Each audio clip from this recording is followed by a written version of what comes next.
It's Halloween time!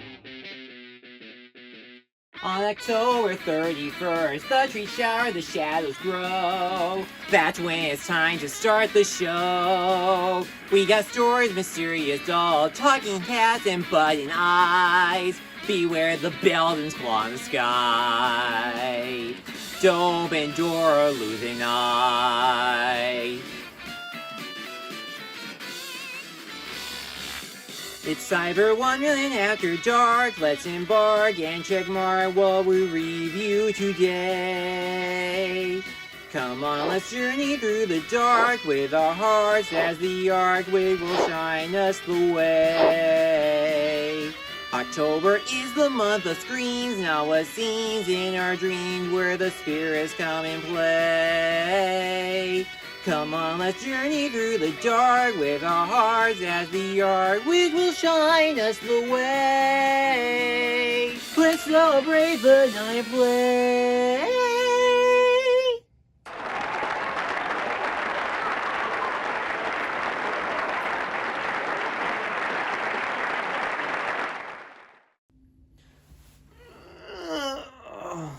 I feel like I was sleeping in a cage. Or was it a deep well? It doesn't matter. Wait a minute! Homie's right around the corner! I better get ready!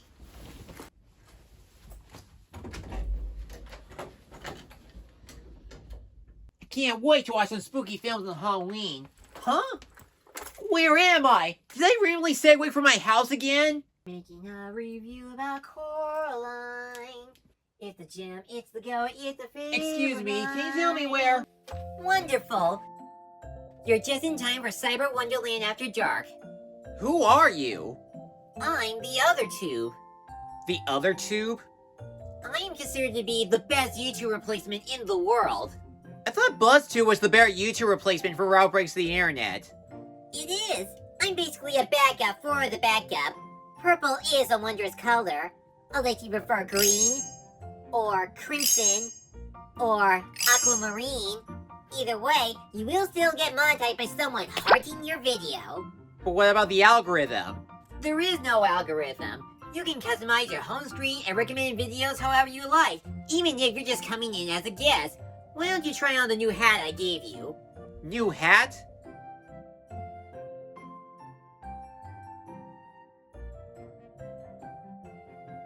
And when you're done celebrating Halloween, I got the perfect jacket for you. Wow, thanks!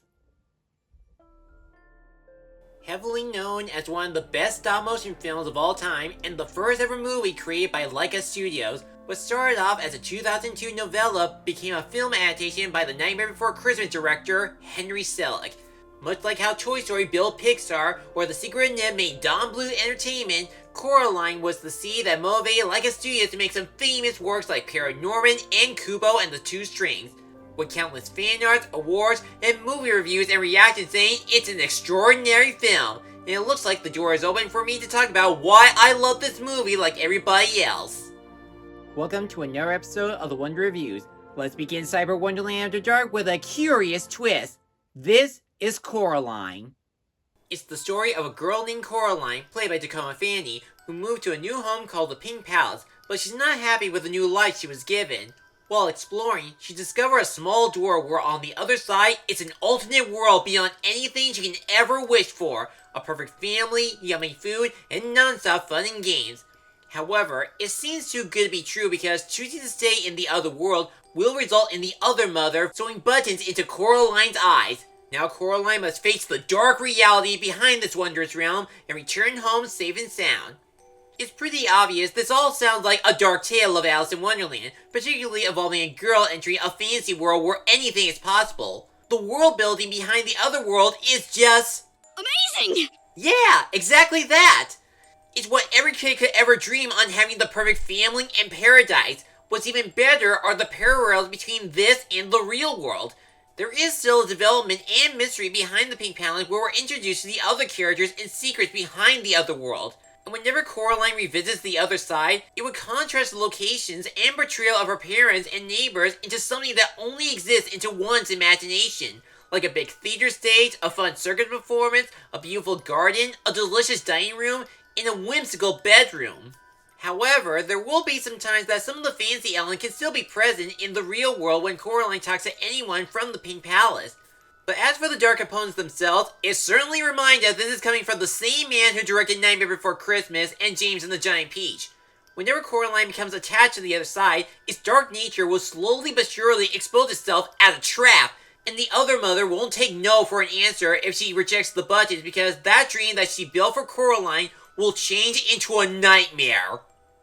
Speaking of which, I don't think I should be here anymore. What's the matter? You do not like it here?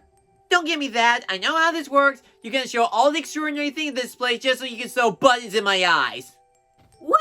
No, I'm not gonna do that. I was just gonna give you a tour of this cyberspace before you do anything. Really?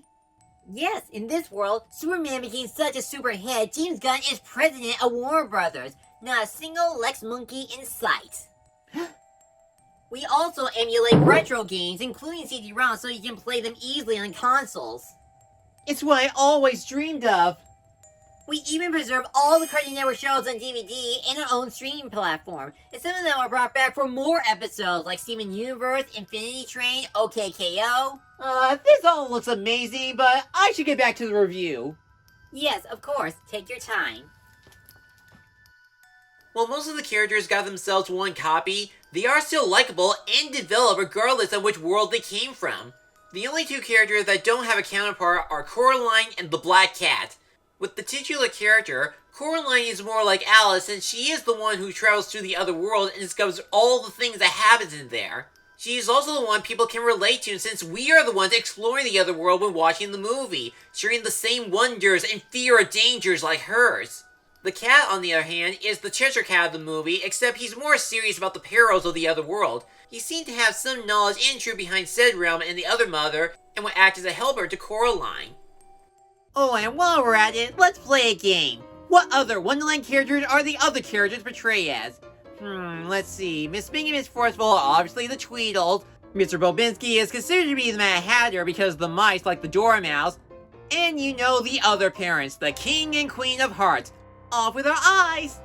But in all seriousness, the other Pink Palace and other characters are well written and memorable in terms of designs and personalities. The only characters I didn't like, at least in the beginning, are Coraline's parents. I mean, I know jobs and moving to a new home can be stressful and it's supposed to be the motive on Coraline visiting the other world, but the mean-spirited tone still gives off a sour note and it already makes you want to get to the small door as soon as possible. But everyone else in the movie are extremely likable. Like Miss Pink and Miss Forcible are the retired actresses who seem to hold keys to Coraline's adventure, while their budding counterparts reflect on how much they want to relive the glory theatric days. Mr. Bobinski is the weird neighbor upstairs that wants to train the mice for a circus, but the other Mr. B fully envisioned his dream. And Wybie, the kid that Coraline met in the beginning, who seems to have some information about the Pink Palace due to his grandmother's tragic past. As for his other self, he was created to be quiet just how Coraline likes it and serve as her best friend. But despite orders from the other mother, and no matter which Wybie Coraline talks to, he doesn't want anything bad happen to Coraline. And then there are the ghost children, the lost souls who fall into the hands of the other mother, or as they call her, the Beldam. And the only way for all three of them to be free is if Coraline finds their lost eyes. And finally, we have the main villain in the movie, the other mother. Next to Oogie Boogie and Feathers McGraw, she's arguably the most famous and dangerous stop-motion villain. While the other father follows her orders like everybody else, he doesn't want to hurt Coraline like the other Wybie. The Beldam, on the other hand, wants to keep Coraline for the rest of her life, possibly to eat it all up. To do so, she would create the other Pink Palace as Coraline's very own Wonderland for both the locations and locals. And as the movie progresses, her motherly nature slowly peels off, revealing her true form as a spider-like monster. Now it's the moment you've been waiting for, the part where I admire the stop-motion animation. Everybody says it's perfect. It is, so let's talk about it. With the character designs, it can feel like it has that Nightmare Before Christmas style, but the humans and even other characters have a recognizable look to match their respective personalities, and the use of buttons from the Otherworld characters give out a sense of uncertainty. The character movements are more realistic and down to earth with a few exceptions, and they still show off some amazing character animation from Mr. B's acrobat to the other mother's transformation. Another major highlight with the animation are the backgrounds and settings. In the other world, it is extremely colorful where the real paint palette has some muted colors as this muddy, grimy neighborhood. But when Coraline enters the alternate world, everything looks vibrant and huge on the inside, from Mr. B's circus tent to the big theater surrounded by dogs to the Coraline-shaped garden. As it is a dark fantasy movie, the visual effects on the other world will later become grim, broken, and twisted if Coraline tries to escape. You got the ghost children in their bedroom where their lost souls flicker. The other mother's private room is oversaturated with bug furniture, and when Coraline goes back to the previous settings, they become dim and distorted, with the button doppelgangers becoming monsters as well. And yes, every single one of them is scary.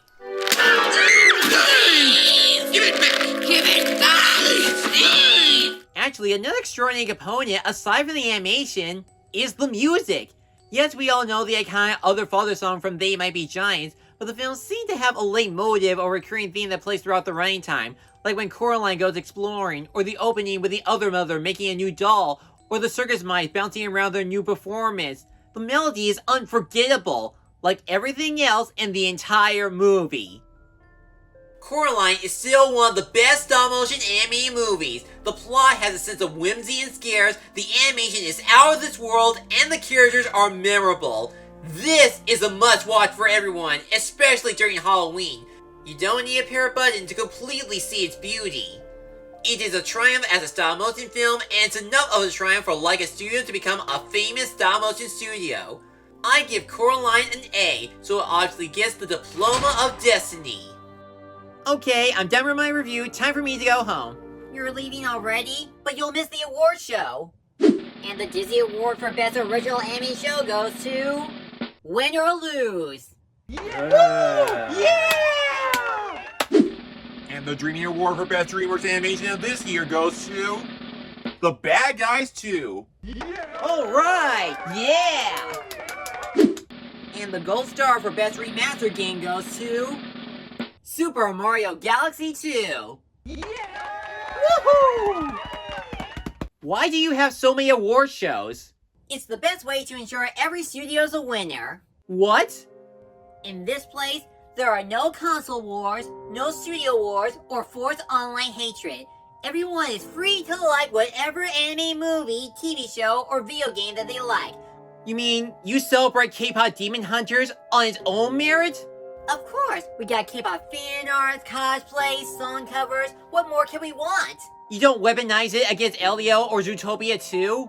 No. Even if Disney may or may not win an Oscar next year? Nope, not even vice versa. And those 2D versus 3D fights? No, there are no verses here. Nobody likes a picky moviegoer. We just let the filmmakers and artists cook. Nothing more, nothing less.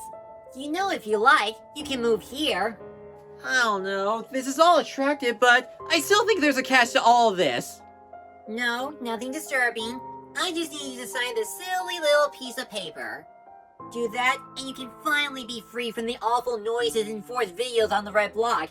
Free to like new projects without seeing them become weapons over a cartoon mouse. Free to choose videos that make you smile. What do you say? Do we have a deal? Hold on! Where did you get this? Well, oh poo, plan B. Oh no. See you for the rest of Cyber-Wonderland After Dark, because what you have will soon be mine.